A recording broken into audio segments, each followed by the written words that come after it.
नए वीडियो के साथ आपका स्वागत है। हमारे चैनल दिल से डायलॉग के साथ जुड़िए और रोचक वीडियो का आनंद लीजिए।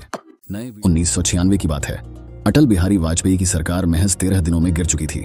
दिल्ली स्थित तमिलनाडु भवन में एक बैठक चल रही थी। इसमें जनता दल के राष्ट्रीय अध्यक्ष लालू प्रसाद यादव, सीपीएम के हरकिशन सिंह सुरजीत और ज्योति बसु शामिल थे। वरिष्ठ पत्रकार सुगत श्रीनिवास राजू अपनी किताब furrows in a field the unexplored life of HD. Deve Gowda में लिखते हैं। ज्योति बसु ने एच.डी. देवगौड़ा को बुलाया और सीधे कहा, अब आपको आगे बढ़ना चाहिए। बसु का सीधा इशारा देवगौड़ा को पीएम बनाने का था। देवगौड़ा ने चौंकते हुए कहा, सर मेरी पार्टी में और भी नेता हैं। बसु ने लालू से कहा, लालू आप फौरन इसकी घोषणा करिए, बाहर पत्रकार इंतजार कर रहे हैं। परेशान देवगौड़ा इससे बचना चाहते थे। उन्होंने बसु से कहा, सर मैं 2 साल से भी कम समय से कर्नाटक का सीएम हूं। मेरा करियर अचानक खत्म हो जाएगा। कांग्रेस ज्यादा दिन सरकार नहीं चलाने देगी। क्या हम नहीं जानते कि कांग्रेस ने चरण सिंह, वीपी सिंह और चंद्रशेखर के साथ क्या किया? मुझे हिंदी भी नहीं आती और मैंने पूरा देश भी नहीं घुमा है। आप मुझसे बड़े हैं, मैं आपसे गुजारिश करता हूं, कृपया कर आप अपना मन बदल लीजिए। सुगत श्रीनिवास राजू लिखते हैं कि देवगौड़ा ने पीएम न बनने के लिए बसु के पैर तक छूकर मनाने की कोशिश की थी। हालांकि बसु नहीं माने। उन्होंने देवगौड़ा को समझाते हुए कहा, क्या मैं बाहर जाकर भारत के लोगों से कहूं कि हमारे पास वाजपेयी का कोई सेक्युलर विकल्प नहीं है? आप समझिए, यदि आप नहीं मानेंगे तो लोगों को दिखाने के लिए कोई चेहरा नहीं है, वक्त भी कम है। मैं भारत का पीएम सीरीज के 11वें एपिसोड में किस्मत से प्रधानमंत्री बने एच.डी. देवगौड़ा के किस्से। 1996 में हुए लोकसभा चुनाव में किसी भी पार्टी को बहुमत नहीं मिला। 161 सीटें जीतकर बीजेपी सबसे बड़ी पार्टी बनकर उभरी। पहली बार बीजेपी कांग्रेस से ज्यादा सीटें जीत पाई। कांग्रेस 140 सीटों पर सिमट गई। दरअसल चुनाव से पहले कांग्रेस में टूट हुई और कई नेताओं ने अपने क्षेत्रीय दल बना लिए। इनमें माधवराव सिंधिया की मध्य प्रदेश विकास कांग्रेस, एन.डी. तिवारी की ओनल इंडिया इंदिरा कांग्रेस और जी.के. मूपनार की तमिल मनीला कांग्रेस शामिल थीं। इसके चलते कांग्रेस को चुनाव में नुकसान उठाना पड़ा। वहीं क्षेत्रीय दल किंग मेकर बने। इनमें से सीपीएम, जनता दल, समाजवादी पार्टी, द्रमुक, तेलुगु देशम पार्टी समेत 13 दलों ने चुनाव के बाद मिलकर यूनाइटेड फ्रंट यानी संयुक्त मोर्चा बनाया। इस मोर्चे को 165 सीटें मिली, जिनमें से जनता दल को 46 और सीपीएम को 32 सीटें मिली। तत्कालीन राष्ट्रपति शंकर दयाल शर्मा ने सबसे बड़े दल बीजेपी के नेता होने के नाते अटल बिहारी वाजपेयी को सरकार बनाने का न्योता दिया, लेकिन ये बात वामदल और संयुक्त मोर्चे को नागवार लगी। 16 मई 1996 को अटल बिहारी वाजपेयी ने प्रधानमंत्री का पद संभाला। बहुमत से कम सीटें होने के बावजूद वाजपेयी ने फ्लोर टेस्ट में बहुमत साबित करने की बात कही, लेकिन ऐसा न हो सका। सरकार बनने के 13वें दिन वाजपेयी ने इस्तीफा दे दिया। वाजपेयी की सरकार बनने से लेकर गिरने तक संयुक्त मोर्चे में प्रधानमंत्री और सरकार बनाने के लिए रस्साकशी जारी रही। संयुक्त मोर्चे की पहली पसंद वीपी सिंह थे, लेकिन बसु इससे नाखुश थे। फिर भी उन्होंने वीपी सिंह से बात करने को कहा। वीपी सिंह ने कहा, मैं पीएम के प्रस्ताव पर मैं राजी नहीं हूं। वाम नेता ज्योति बसु चाहते थे कि वो पीएम बने, लेकिन उनकी पार्टी में ही इस पर सहमति नहीं थी। वरिष्ठ पत्रकार उल्लेख एनपी अपनी किताब वाजपेयी में लिखते हैं, 1977 से पश्चिम बंगाल के मुख्यमंत्री की कुर्सी पर जमे हुए ज्योति की दोस्ती बड़े बड़े लोगों से थी। उनके दोस्त कांग्रेस में भी थे, लेकिन उनकी ही पार्टी सीपीएम के युवा और विचारधारा के पक्के प्रकाश करात और सीताराम येचुरी जैसे सदस्यों ने उन्हें पीएम बनाने के प्रस्ताव के खिलाफ बगावत कर दी और इसे सीधे तौर पर खारिज कर दिया। संयुक्त मोर्चे में शामिल लालू यादव और मुलायम सिंह यादव एक दूसरे को पीएम नहीं बनने देना चाहते थे, जबकि आंध्र प्रदेश के सीएम चंद्रबाबू नायडू की उम्र कम थी।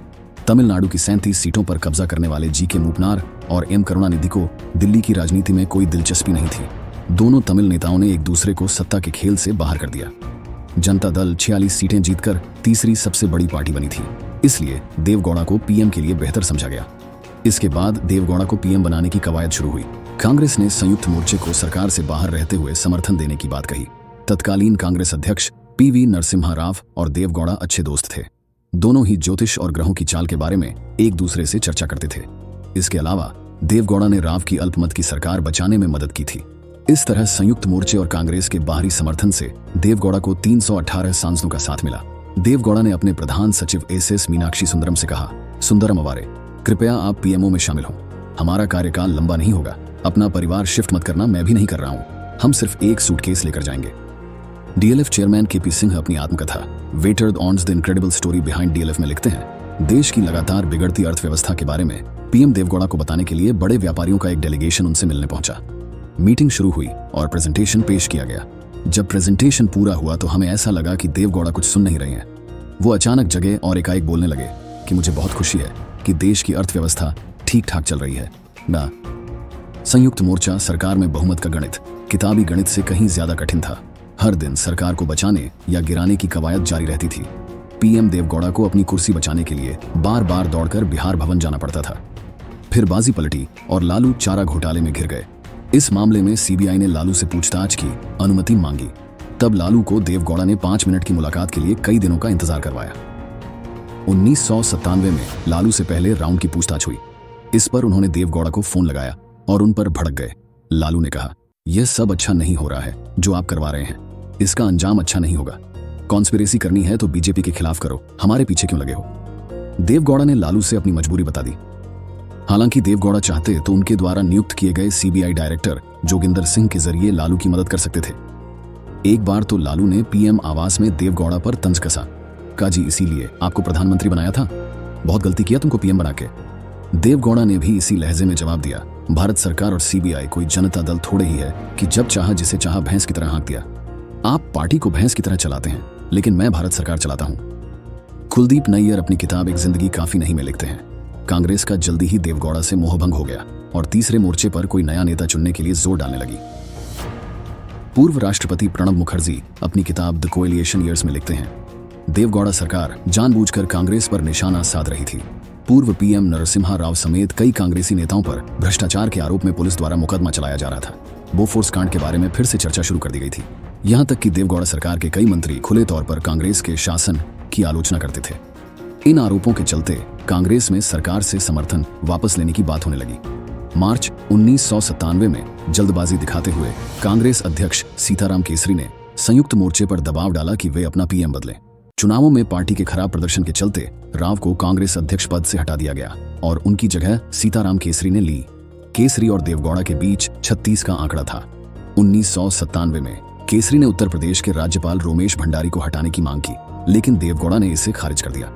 11 अप्रैल 1997 को संसद में देवगौड़ा के खिलाफ अविश्वास प्रस्ताव लाया गया। कांग्रेस के हाथ खींचने से सरकार अल्पमत में आ गई। अविश्वास प्रस्ताव के पक्ष में 292 और खिलाफ 158 वोट पड़े, जबकि 6 सांसदों ने वोटिंग में हिस्सा नहीं लिया। इस मौके पर देवगौड़ा बोले, यह मेरी नियति है, मैं मिट्टी से उठकर फिर यहाँ विराजमान होने वाला हूँ। मुझे तुम्हारे अध्यक्ष केसरी के प्रमाण पत्र की जरूरत नहीं है। अपनी राजनीतिक यात्रा में मैं 10 चुनावों का हिस्सा रहा हूँ। केसरी ने अब तक कितने चुनाव लड़े हैं, यहाँ जो कुछ हो रहा है उसके पीछे की बातें बहुत स्पष्ट हैं। कांग्रेस और उसके अध्यक्ष की आज कोई कदर नहीं है, उन्हें कोई पूछ नहीं रहा। इसलिए यह बुजुर्ग व्यक्ति जल्दी में है कि किसी तरह मुझे यहाँ से रवाना किया जाए। 11 अप्रैल 1997 को एचडी देवगौड़ा ने प्रधानमंत्री पद से इस्तीफा दे दिया। देवगौड़ा केवल 10 महीनों तक ही प्रधानमंत्री की कुर्सी पर काबिज रह पाए। वरिष्ठ पत्रकार कुलदीप नैयर लिखते हैं, देवगौड़ा एक प्रधानमंत्री के रूप में किसी त्रासदी से कम नहीं थे।